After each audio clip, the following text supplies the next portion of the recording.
예, 오늘 우리 교회 제3대 표지 두 번째 시간입니다. 우리 남은 두 가지를 함께 보실 건데요. 우리 먼저 잠깐 복습이 앞에서 저번 주에 그럼 첫 번째 표지는 무엇이었을까요?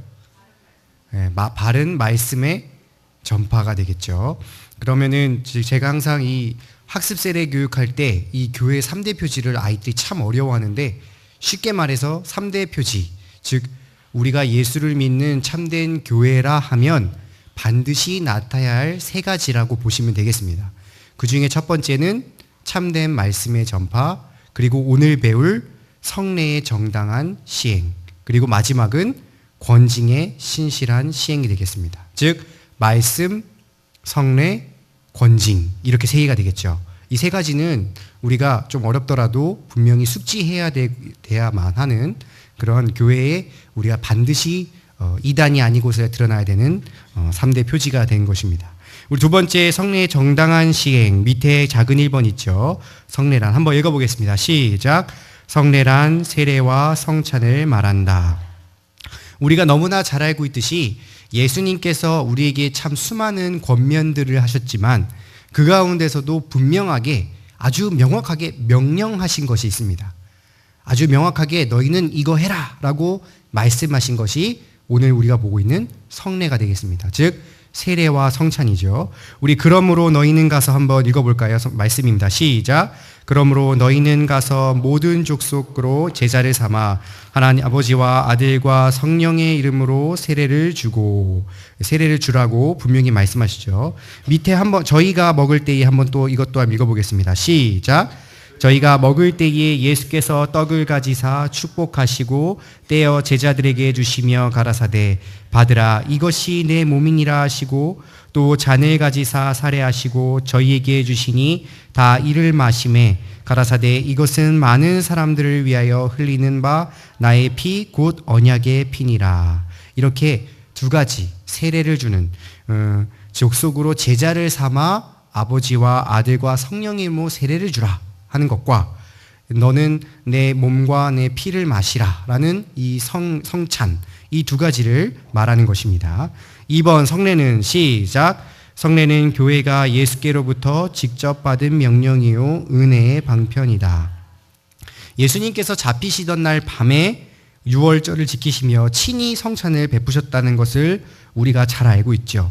그리고 이 예식은 내가 다시 오기 전, 그러니까 좀 어려운 말로 두 글자로 뭐라고 합니까? 예수님이 재림하시기 전까지 계속할 것을 말씀하셨고, 또 세례 또한 승천하시기 전에 주님께 너희에게 내가 이 승천하는 것까지 너희가 두 눈으로 보지 않았느냐, 증인이 되지 않았느냐, 이렇게 이 세례를 줘라 라고 명령하셨다는 말씀입니다.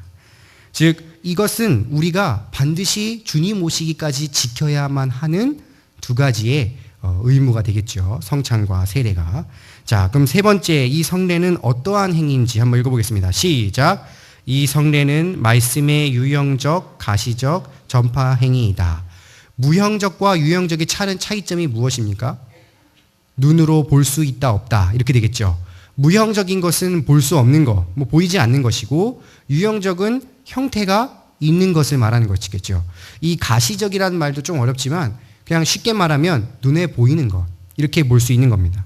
즉 다시 말하면 하나님의 말씀을 받은 자는 당연히 그 말씀의 진수이자 진리이신 예수님을 만나고, 예수님을 만나는 자는 예수 만난 표로서 세례를 받는다. 이 말은 뭐냐면요, 좀 더 쉽게 말하면 너 예수 믿는다는 것을 눈으로 볼 수 있는 것, 그거죠. 근데 저도 있고 여기 계신 분들도 있는데 세례를 받았다와 안 받았다의 차이가 뭐냐. 물론 우리가 믿음으로써 구원을 받는 건 맞지만 그래도 예수님이 명령하셨으니까 당신 교회 다니십니까? 라고 묻는 것과 당신 세례교인이십니까? 묻는 것의 차이가 다르죠. 우리가 눈으로서는 이 사람이 예수님을 믿는 자구나 라는 것을 좀 더 눈으로 볼 수 있는 표라는 것입니다.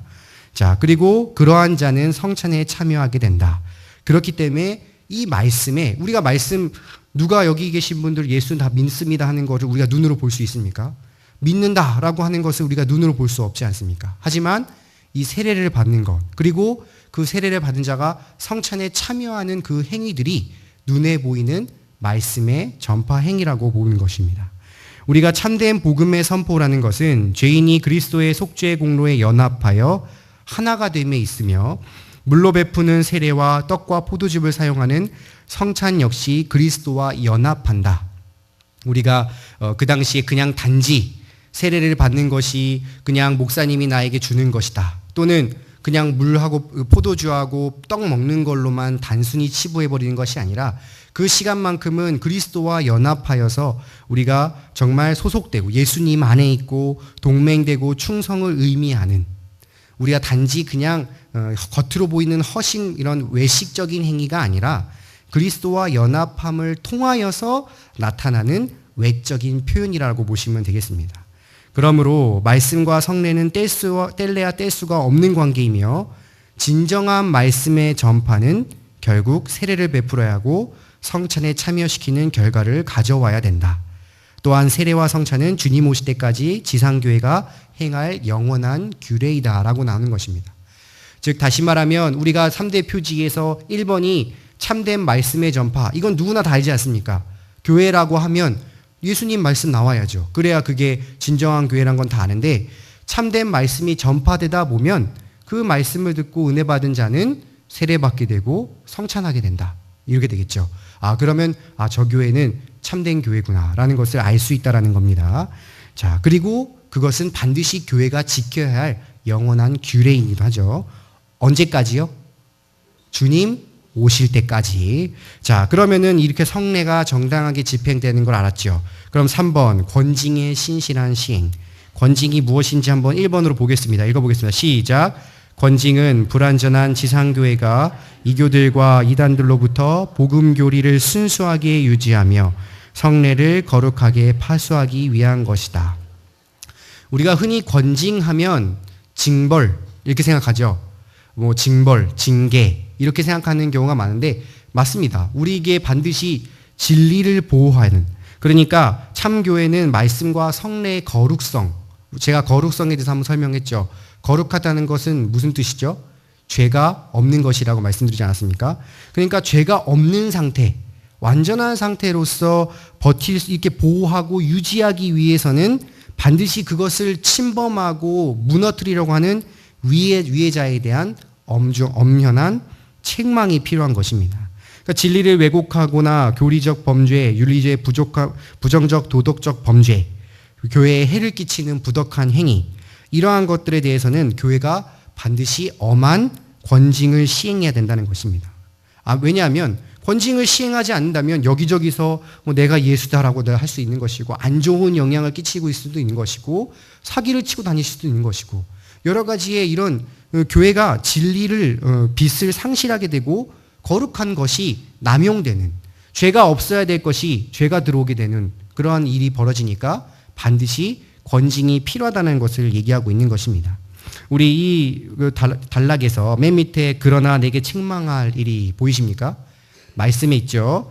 그러나 내게 한번 읽어보겠습니다. 시작. 그러나 내게 책망할 일이 있노라. 자칭 선지자라 하는 여자 이세벨을 내가 용납함이니 그가 내 종들을 가르쳐 꾀어 행음하고 하고 우상의 제물을 먹게 하는도다. 이렇게 말씀했듯이 반드시 책망할 것은 교회가 책망하고 그 진리와 말씀과 성례를 보호해야 되는 것이 권징이라는 것입니다.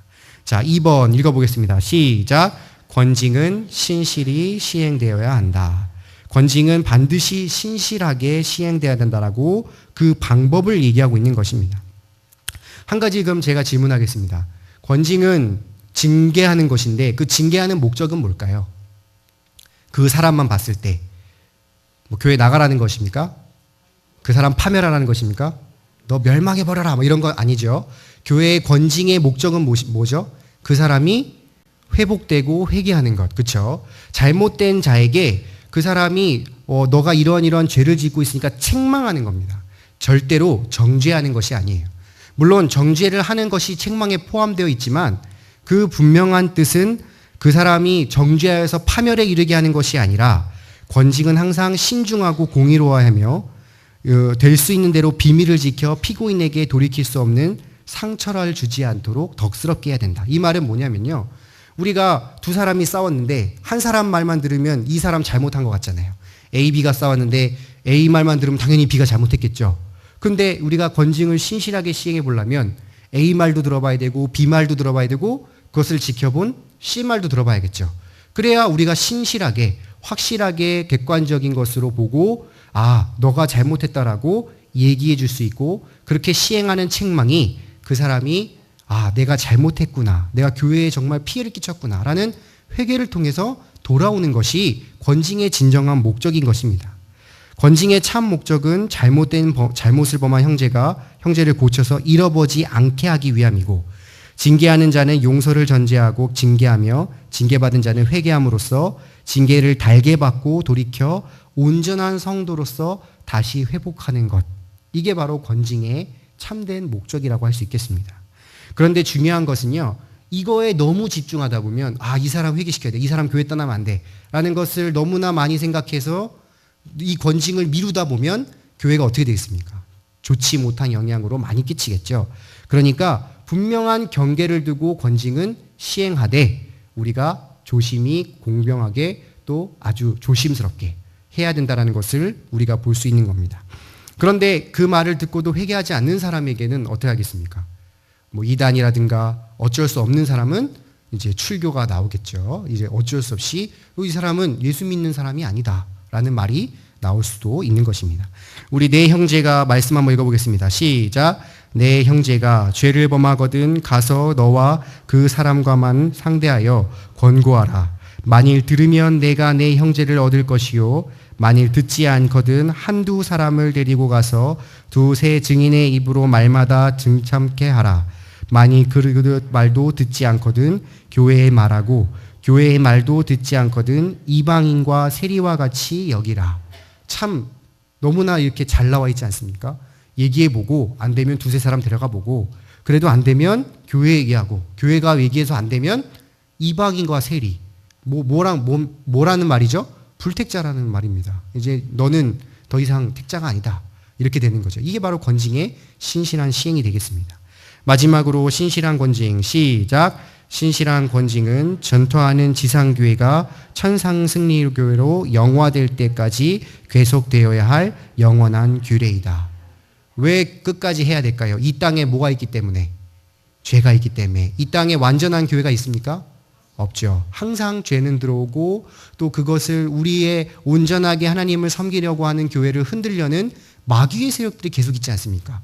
그러니까 우리의 승리의 교회, 이 천상에 이미 승리해버린 교회가 될 때까지 우리는 끝까지 권징으로서 진리를 보호하고 파수해야 된다는 것을 기억하시면 되겠습니다. 이렇게 해서 우리가 성례와 권징에 대해서 봤는데 우리 내용의 연구를 한번 보겠습니다. 맞는 것을 고르십시오. 1번 성례와 세례는 성찬을 말한다. 맞습니까? 맞죠. 2번 맞습니까? 틀립니까? 틀렸죠. 은혜의 방편이 맞죠. 이것을 통해서 우리가 은혜를 받죠. 세 번째 맞습니까? 틀립니까? 십자가 위에서 아닙니까? 그럼 언제죠? 잡히시던 날 전날 밤. 우리 네 번째 좀 긴데 한번 읽어보십시오. 맞습니까? 틀립니까? 맞죠. 성찬하시기까지 주님이 주신 명령. 다섯 번째는 맞습니까? 틀립니까? 맞습니까? 이거 비슷하죠? 예, 유형적, 가시적이죠. 무형적, 불가시적이 아닙니다. 6번 맞습니까? 틀립니까? 자, 맞죠? 우리가 성례는 말씀의 유형적, 가시적 전파 행위. 눈으로 볼 수 있는. 7번은 맞습니까? 틀립니까? 잘 모르시겠습니까? 그리스도에 연합하고 소속하여 동맹하고 충성하는 것이 의미하는 외적 표현이다. 맞죠? 9번은 맞습니까? 틀립니까? 아니죠. 관계가 있죠.